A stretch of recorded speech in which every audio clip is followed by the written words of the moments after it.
সরাসরি চলে যাব কালীঘাটে স্কাইওয়াকের উদ্বোধনে মুখ্যমন্ত্রী মমতা বন্দ্যোপাধ্যায়। দক্ষিণেশ্বরের ওদিকে কিছুটা জায়গা থাকলেও কালীঘাট এলাকাটা ভীষণ কনজেস্টেড এবং এখানে জনসংখ্যা এত বেশি চারিদিকে যে এখানে রাস্তা খুঁজে বের করে একটা স্কাইওয়াক তৈরি করাটা বিরাট একটা পরিকল্পনার ব্যাপার। আমি ববিকে এবং কর্পোরেশনের সকলকে সহ রাজ্য সরকারের সকলকে যারা সহযোগিতা করেছেন আমি ধন্যবাদ জানাবো এই কারণে কলকাতা পুলিশকেও, যে ডে টু ডে যোগাযোগ করবার পর তারা যখন কিছুতেই ভাবতে পারছিল না এই হকার্সদের কোথায় নিয়ে গিয়ে বসাবো, তাদের কি রুজি রোজগার বন্ধ হয়ে যাবে, আমি বললাম না, বুদ্ধি খরচ করো। 1 বছরের ব্যাপার তো করতে আমার যতদিন টাইম লাগে, হাজরা পার্কে হকার্স কর্নার করে দাও টেম্পোরারি, ওরা হাজরা পার্কে বসুক, হাজরা পার্কে স্টল করে দাও যাতে ওদের বিক্রি বাটা নষ্ট না হয়। হাজরা পার্কে আমরা তখন তাদের শিফট করেছিলাম। এবং আজকে আপনারা শুনলে খুশি হবেন, একদিকে যেমন কালীঘাটে স্কাইওয়াক উদ্বোধন হচ্ছে, দুধপুকুর থেকে শুরু করে মন্দির প্রাঙ্গণ সবটাই আজকে উদ্বোধন হবে। আমরা সরকার থেকেই 99% টাকা খরচ করে এটা করেছি। কালীঘাট মন্দিরের একটা চূড়া যেটা সোনা দিয়ে তৈরি করেছে ছোট্ট একটু, সেটা আমি নিশ্চয়ই থ্যাঙ্কস দেবো। এটা রিলায়েন্স আমাকে বলেছিল যে আমাদের একটা সুযোগ দিন একটু কাজ করবার, তো আমি সেই জন্য ওরা যখন ওটা করতে চেয়েছিল ওটা আমি বাধা দিইনি এবং ওরা সাদরেই করেছিল। আর বাদবাকি কিন্তু টোটালটাই আমরা রাজ্য সরকার থেকে করেছি। অনেকের মধ্যে এ ধারণা আছে সবটাই কিন্তু ওরা করে দিয়েছে, তা নয়। ওরা যেটা আমার কাছে করতে চেয়েছিল আমি ওদের সেটা অ্যালাউ করেছি এই কারণে যে ধর্ম তো কারো একার নয়, ধর্ম কিন্তু সবার। কোনো প্রতিষ্ঠান, বিশেষ করে ধর্মীয় প্রতিষ্ঠান, সাংস্কৃতিক প্রতিষ্ঠান লক্ষ লক্ষ কোটি কোটি মানুষকে আকৃষ্ট করে। আজকে আমি হয়তো তাদের কথা নাও বলতে পারতাম, বললাম এই কারণে যে ছোট্ট একটা কাজও কিন্তু আমাদের মনে রাখতে হবে, এটা আমাদের নিশ্চয়ই সহযোগিতার ক্ষেত্রে যথেষ্ট। এই স্কাইওয়াকের প্রধান বৈশিষ্ট্য হচ্ছে 435 মিটার দীর্ঘ এই স্কাইওয়াকটি দৈর্ঘ্য, প্রস্থ হচ্ছে 10.5 মিটার, এসক্যালেটর করা হয়েছে 2টো, লিফট করা হয়েছে 3টে, সিঁড়ি 3টে, মূল প্রবেশ ও প্রস্থানের পথ এসপি মুখার্জি রোড থেকে, শ্যামাপ্রসাদ মুখার্জি রোড থেকে, হাজরা রোড থেকে এবং কালীঘাট রোড থেকে, মন্দির কমপ্লেক্স থেকে 3টে জায়গা দিয়ে ঢুকতে পারবেন। অর্থাৎ জ্যামজটটা কিন্তু অনেকটা কেটে যাবে। আর মানুষ মনের আনন্দে একটা তীর্থস্থান, যেটা আন্তর্জাতিক তীর্থস্থান, সতীপীঠ, আমরা অনেক সময় বলি নকুলেশ্বর ভৈরবী, নকুলেশ্বর ভৈরব, নকুলেশ্বরকে বলি আমরা নকুলেশ্বর ভৈরব। যেমন তারকনাথ মন্দির আছে, এখানে আমাদের নকুলেশ্বর মন্দিরও আছে। সুতরাং সবটাই কভার হবে। আগে যান চলাচল কোনো পরিকল্পনা ছিল না। এছাড়াও এলাকা পুরোটাই আলো দিয়ে সাজানো হয়েছে, সমস্তটাই প্ল্যান করা হয়েছে। এছাড়াও আমার হকার্স ভাই বোনেদের জন্য রিফিউজি হকার্স কর্নার বিল্ডিংও আমরা তৈরি করে দিয়েছি। ওরা বলেছিল ওটা এয়ার কন্ডিশন করে দেওয়ার জন্য, সেটাও করে দেওয়া হয়েছে। সুতরাং আর যারা পুজো দিতে যাবেন তাদের ডালার দোকান স্কাইওয়াকের এক পাশে থাকবে, তাই তো? ভেতরে ডালার দোকান আছে, দক্ষিণেশ্বরে যেমন আমরা ওটা করেছিলাম। যাই হোক, আগামীকাল হচ্ছে আমাদের শুভ নববর্ষ। শুভ নববর্ষের আগে আজকে আপনারা জানেন চড়ক পুজো হয়, গাজন পুজো, নীল ষষ্ঠী, সব কিছু এই সময় হয়। সুতরাং সব ধর্মের পক্ষ থেকেই নানা রকম প্রোগ্রাম হয়। কালকে পাঞ্জাবি ধর্মেরও যেমন বৈশাখী গেছে, আমাদের বৈশাখ আবার কালকে আছে, তার আগে উগাডি গেছে, তার আগে আরও বিভিন্ন ধর্মের বিভিন্ন রাজ্যে বিভিন্ন প্রোগ্রাম হয়েছে। আপনারা শুনলে খুশি হবেন, কালীঘাট মন্দির যেমন করা হচ্ছে। 10 বছর আগে যারা তারাপীঠে যেতেন আর এখন যদি যান, গিয়ে দেখবেন নতুন করে সাজানো হয়েছে।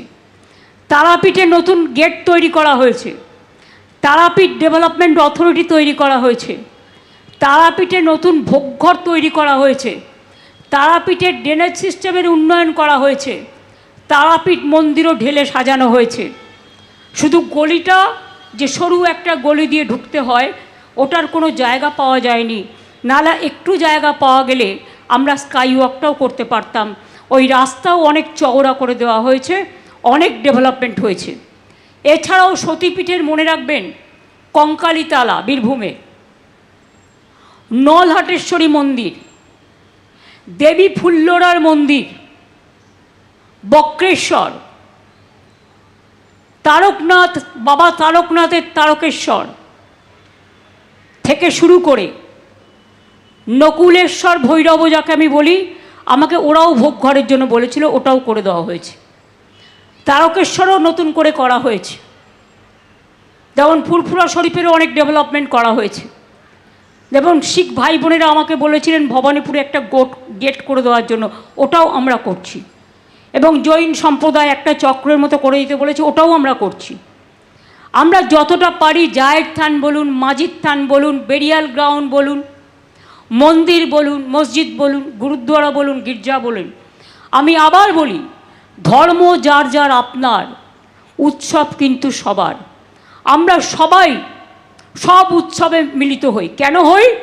তার কারণ কবিগুরু রবীন্দ্রনাথ ঠাকুরের গান, সবারই করি আহ্বান, এসো উৎসুক চিত্ত, এসো আনন্দিত প্রাণ।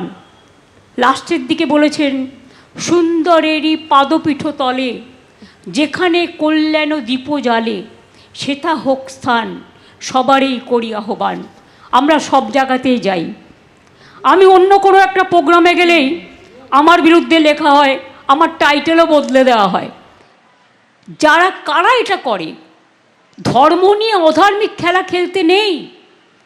ধর্ম মানে শ্রদ্ধা, ধর্ম মানে ভালোবাসা, ধর্ম মানে মানবিকতা, ধর্ম মানে শান্তি, ধর্ম মানে স্বস্তি, ধর্ম মানে সংস্কৃতি, ধর্ম মানে সম্প্রীতি, ধর্ম মানে একতা।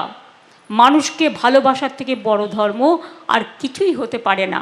আমরা যখন জন্মাই একা জন্মাই, আবার যখন চলে যাই একা চলে যাই। তাই কিসের লড়াই, কিসের দাঙ্গা, কিসের যুদ্ধ, কিসের অশান্তি? মনে রাখবেন, মানুষকে ভালোবাসলে সব কিছু জয় করা যায়, কিন্তু নিজেকে আলাদা করে রাখলে, আইসোলেট করে রাখলে কাউকে জয় করা যায় না। একটা জিনিস মাথায় রাখুন, যদি কারোর ওপরে কোনো আঘাত আসে, সে অবহেলিতই হোক, সে শোষিতই হোক, সে বঞ্চিতই হোক, সে নির্যাতিতই হোক, সে কোনো ধর্মের লোকই হোক, আমরা কিন্তু তাদের সকলের পাশে দাঁড়াই। আমি সবার কাছে আজকের দিনে পয়লা বৈশাখের আগে মায়ের মন্দির নতুন করে উদ্ঘাটন, যে ডেভেলপমেন্টের কাজ হয়েছে স্কাইওয়াক সহ, মন্দির সংলগ্ন এলাকা সহ, সবাইকে বলবো, শান্তিপূর্ণভাবে গণতান্ত্রিক আন্দোলন করার অধিকার সকলের আছে, উইথ পারমিশন। বাট প্লিজ দয়া করে, সে যেই হোক, ABCDEFGA যেই বা হোক, আইন কখনো হাতে তুলে নেবেন না। আইনের জন্য তো আইনের রক্ষক আছে, আইনের ভক্ষক তো দরকার নেই। তাই আপনাদের অনুরোধ করব, কেউ কেউ প্ররোচনা দেবে কোনো ব্যাপারে, কিন্তু প্ররোচিত হবেন না। প্ররোচনার সময় যে মাথা ঠান্ডা রাখে, সেই তো আসল জয় করে, তারই তো আসল জয় হয়। আপনারা জয়ী হন।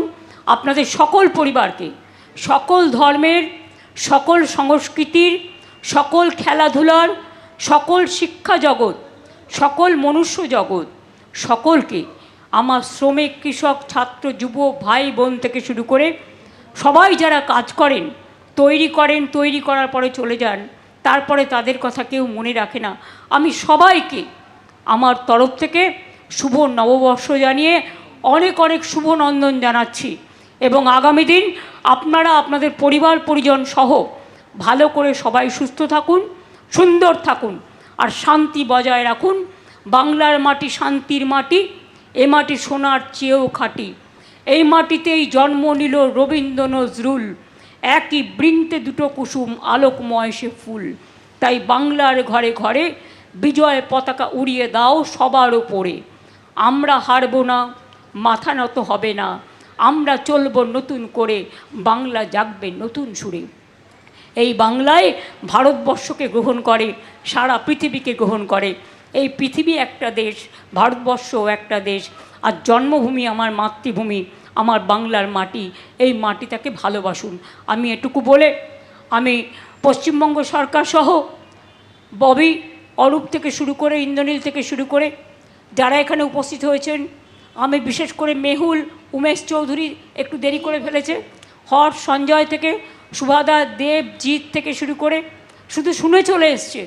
অদিতি মুন্সি খুব ভালো গান গেয়েছে, জিতও খুব ভালো গান গেয়েছে, সুভাষিস, টুম্পাই, মদন, দেবাশিস, টুলুদা, সরলজি থেকে শুরু করে, আমার সোহম থেকে শুরু করে, আমি স্নেহাশিস থেকে শুরু করে, মালা থেকে শুরু করে সকলকে, এবং বিভু থেকে শুরু করে আমাদের সকলকে, সে কর্পোরেশনের যে কমিশনার থেকে শুরু করে, সৌম্য থেকে শুরু করে সকলে যারা প্রেস মিডিয়া সহ পুলিশের সকলে যারা উপস্থিত আছেন, সকলকে আপনাদের পরিবারবর্গকে অনেক অনেক শুভনন্দন, অভিনন্দন। ভালো থাকুন, সুস্থ থাকুন। শুভ পয়লা বৈশাখ। জয় হোক মানুষের, জয় হোক সত্যের, জয় হোক মা, মাদার, আম্মি সকলের। ভালো থাকুন, সুস্থ থাকুন। অনেক ধন্যবাদ সকলকে সকলকে সকলকে।